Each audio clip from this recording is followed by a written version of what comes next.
कसं आहे, मी शिवसेना उद्धव बाळासाहेब ठाकरे पक्षाचं काम करत असताना मला गेली 25 वर्षे झाली आणि 25 वर्षाच्या कालखंडामध्ये मी अनेक वेळा आंदोलनं केली आणि आंदोलनं उपोषणंसुद्धा माझी 2 झाली. एक पंचायत समितीत तुम्ही त्या उपोषणाला होतात आणि ज्या ज्या वेळेस जनतेच्या सुखादुःखात दिरंगाई होते त्या वेळेस असे अन्नत्यागासारखे आयुध माणसाला उचलावे लागतात.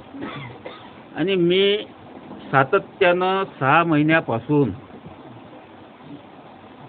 महिन्यापासून मी वीज वितरण कंपनी असो, तिकडे आपली पंचायत समिती असो, सार्वजनिक बांधकाम विभाग असो, MGP असो, पाणी पुरवठ्याची मेन योजना आहे, अशा विविध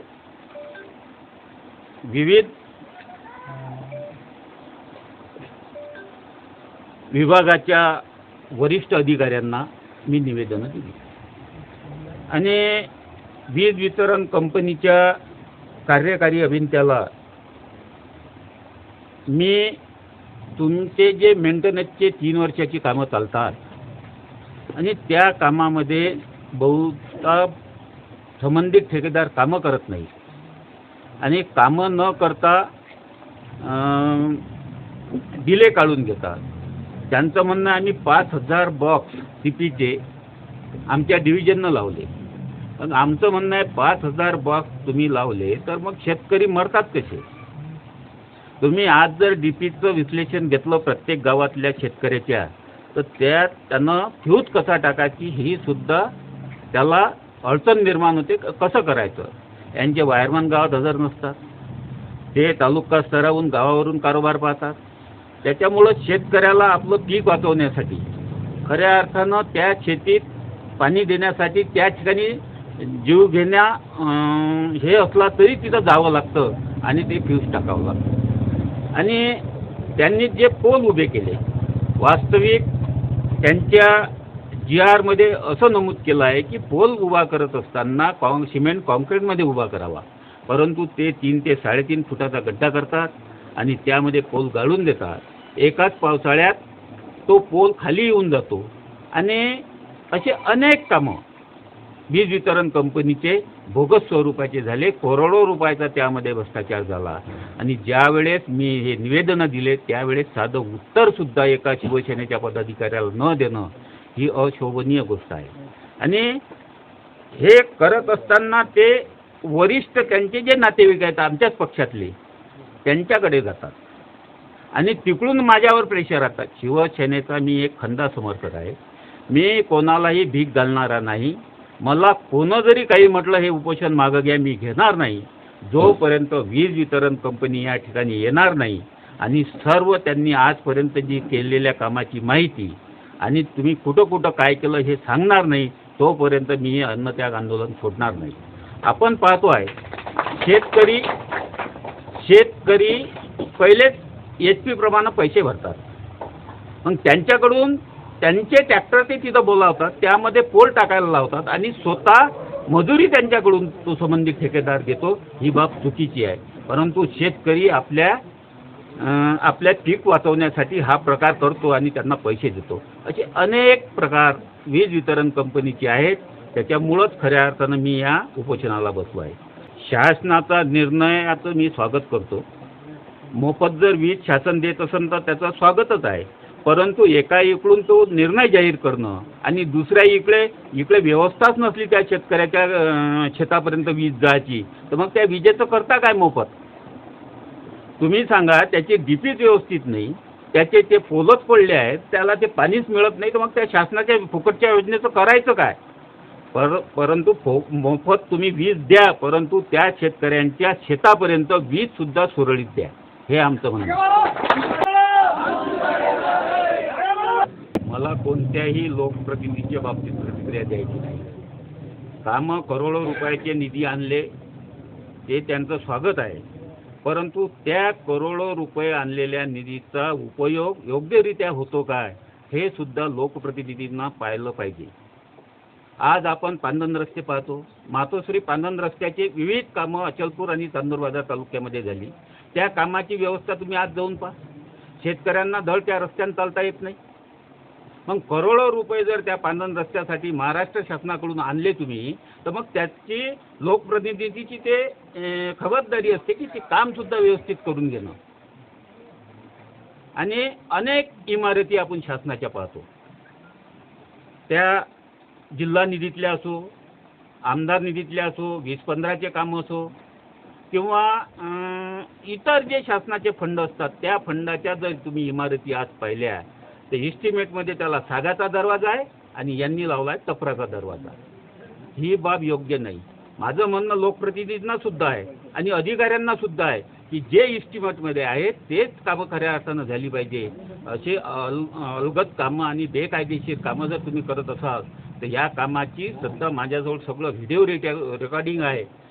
तुम्ही जर मला मागितलं तर मी सगळं देईल. अचलपूर आणि चांदूर बाजार तालुक्यातली रस्त्याची स्थिती काय आहे, पांदन रस्त्याची स्थिती काय आहे, सार्वजनिक बांधकाम विभागाचे जे रस्ते आहेत त्या रस्त्याचे करोडो रुपयाचे साईडचे झाडं झुडपे कापणं, तरोटे कापणं, करोडो रुपयाचे बिलं दिल्या जातात संपूर्ण महाराष्ट्रभर. कोटीनं पैसे खाल्ल्या जातात, परंतु साधं त्या रस्त्याची बंगालीची बाबूसुद्धा तोडल्या जात नाही. आणि वादळाच्या नावाखाली हिरवी झाडं विकल्या जातात, अधिकारी विकतात. ही आज वृक्षतोड जे होत आहे ना ते सगळे शासनाचे हे बांधकाम विभागाचे अधिकारी करत आहेत. असं आहे, नागरिक आजचा सुज्ञ झालेला आहे. आपण पाहतो आहे नागरिकांना ह्या गोष्टी सांगाव्या लागत नाहीत. आणि माझी तर हेच विनंती राहील नागरिकांना, जी बाबासाहेबांनी आपल्याला एक आयुध दिलं, 5 वर्षातून 1 मत मारण्याचा जो अधिकार दिला, त्या अधिकाराचा खऱ्या अर्थानं जर जनतेनं हे केला, त्याचा उपयोग घेतला तर खऱ्या अर्थानं चांगले लोकप्रतिनिधी निवडून आल्याशिवाय राहतात. मी उभाटा शिवसेनेच्या बाबतीत बोलायचं झालं तर मी पहिलेपासून उभाटा शिवसेनेचा जरी पदाधिकारी असलो तरी पण मी सर्व समाजाला घेऊन चालणारा मनुष्य आहे. कोणत्याही जाती धर्माचा माणूस येऊ, कोणत्याही पक्षाचा येऊ, विविध संघटनेचा मनुष्य जर माझ्याकडे कामाकरता आला तर मी त्याला कधीही हे सांगत नाही की तू माझ्या पक्षात ये किंवा तू माझ्या पक्षाचा नाही किंवा तू मला मत मारलं नाही. ही भावनामध्ये माझ्या तोंडातून कधीही मी उच्चारली नाही. आणि सरळ स्वरूपानं माझ्याकडून होते तेवढं काम मी त्याचं करून देतो. मी पक्षाचा पदाधिकारी कमी, परंतु सामाजिक कार्यकर्ता जास्त, अशी माझी पहिलेपासूनची रूपरेषा ठरलेली आहे. त्या उपोषणाची रूपरेषा 2 दिवस अन्न त्याग, 2 दिवस मी पाणी पिईल आणि 2 दिवसानंतर पाण्याचा सुद्धा त्याग करणार आहे. आणि त्यानंतर माझे गावकरी, माझी शिवसेनेची मंडळी आणि माझे सर्व हितचिंतक, आता ज्या काँग्रेसने सुद्धा पाठिंबा दिला, हे सर्व लोक माझ्या जीविताशी खेळणाऱ्या अधिकाऱ्यांना खऱ्या अर्थानं जबाब विचारतील आणि मला न्याय मिळवून देतील. जोपर्यंत मी दिलेल्या निवेदनानुसार मला न्याय मिळत नाही तोपर्यंत मी हे अन्नत्याग आंदोलन सोडणार नाही. आणि यामध्ये मी सगळं लिहिलं आहे. आणि आपण पाहतो तुम्ही MGPनं जे कामं केले टाक्यांचे, गावाच्या गावं रस्ते त्यांनी फोडून ठेवले, टाक्या उभ्या केल्या, अर्धवट स्वरूपाच्या टाक्या आहेत. टाक्याच्या बांधत असताना त्यांना क्युरिंग नाही.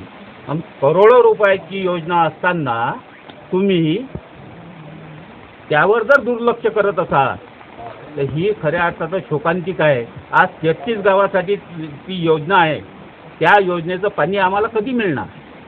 आज आमच्या गावची परिस्थिती अशी आहे, कुठेही जर बोर केलं तर खारट पाणी लागते. या गावचीच नाही तर आजूबाजूच्या परिसरातली सुद्धा हीच परिस्थिती आहे. आणि सगळ्यात जास्त गावकऱ्यांना ह्या मूतखड्याच्या बिमाऱ्या निर्माण झालेल्या आहेत. आणि यावर सातत्यानं अधिकारी, शासनकर्ते दुर्लक्ष करीत आहेत. मी सांगितलं तुम्हाला, मला जर न्याय मिळाला नाही तर मी मरेपर्यंत हे आमरण उपोषण करणार आहे. त्यात प्रशासनानं मला जर इथून अटक केली, मला जर प्रशासनानं बळजबरीनं इथून उचललं तरी सुद्धा मी आमरण उपोषण सुरू ठेवणार आहे. मी सेंट्रल जेलपर्यंत जरी गेलो तरी तोपर्यंत माझं आंदोलन सुरूच राहील. यांनी आमच्या पत्रकारांनी त्यांना विचारणा केली असता की बाबा तुम्ही गावात का घेतलं, तर त्याचं खरं कारण त्यांनी सांगितलं की दुसऱ्या ठिकाणी तालुक्याच्या समजा आपण अचलपूर किंवा चांदूर बाजारला जर आंदोलन घेतलं तर रात्रदिवसचा हा तिथं थांबावं लागते, त्या घातपाताची शक्यता नाकारता येत नाही आणि त्याच्यामुळं स्वगृही त्यांनी जे घेतलं आहे तर इथं आपला जो गावचा माणूस हा त्यांचं प्रोटेक्शन राहते, त्यांना भय राहत नाही म्हणून ते निर्भयपणे या ठिकाणी आपलं अन्नत्याग आंदोलन त्यांनी सुरू केलेलं आहे. या अन्यायाविरुद्ध लढा द्या, आमच्या नरेंद्र भाऊला साथ द्या आणि जे काही नरेंद्र भाऊ करतायत हे काही चुकीचं नाही आहे, तुमच्या माझ्या सगळ्यासाठी करतायत, जे त्याच्यातून